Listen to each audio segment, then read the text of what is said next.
எங்களை பார்த்து குறை சொல்கிற அமித்ஷாவை பார்த்து நான் கேட்கிறேன், எங்களுக்கு அரசியலிலே வாரிசு இருக்கிறது.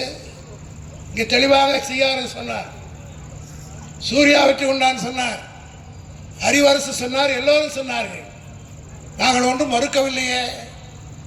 கலைஞருக்கு பிறகு மு.க. ஸ்டாலின் வந்தார். ஸ்டாலினுக்கு பிறகு உதயநிதி ஸ்டாலின் வர வேண்டும் என்று நாங்கள் ஒன்றும் இதுக்குள்ள முடிவு எடுக்கல, அதுக்குரிய எந்த ஏற்பாடும் பண்ணல. ஆனால் அமித்ஷா இன்றைக்கு வந்து சொல்கிறார், அடுத்த முதலமைச்சராக அவர் பேசுறார்.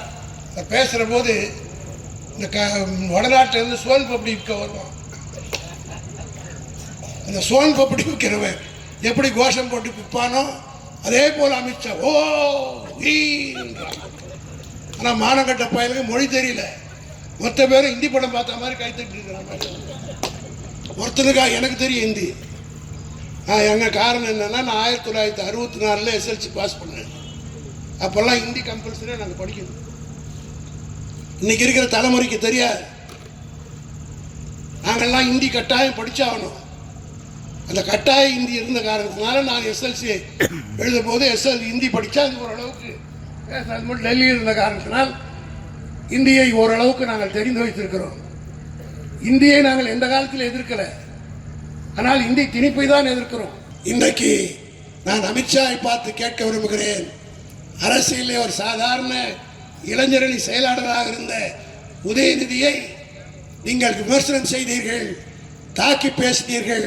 அவர் சட்டமன்ற உறுப்பினரானார், அதற்கு பின்னால் விமர்சித்தீர்கள், அமைச்சரானார், அதற்கு பின்னாலும் கடுமையாக விமர்சித்தீர்கள், துணை முதலமைச்சரானார்.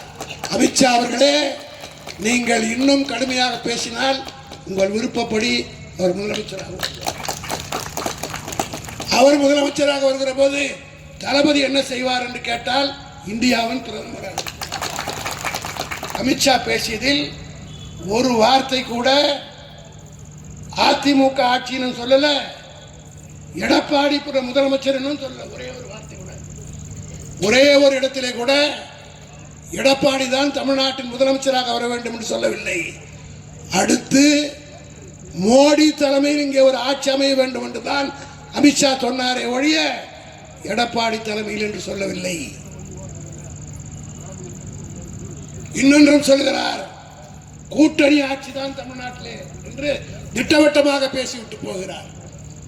இதற்கு பின்னாலும் அதிமுகவில் இருக்கிற எடப்பாடி கும்பல் அந்த கூட்டணியில் இருந்தால் இன்னைக்கு அது அழிஞ்சு கொஞ்சம் கொஞ்சமா கரைஞ்சிக்கிட்டு இருக்குது.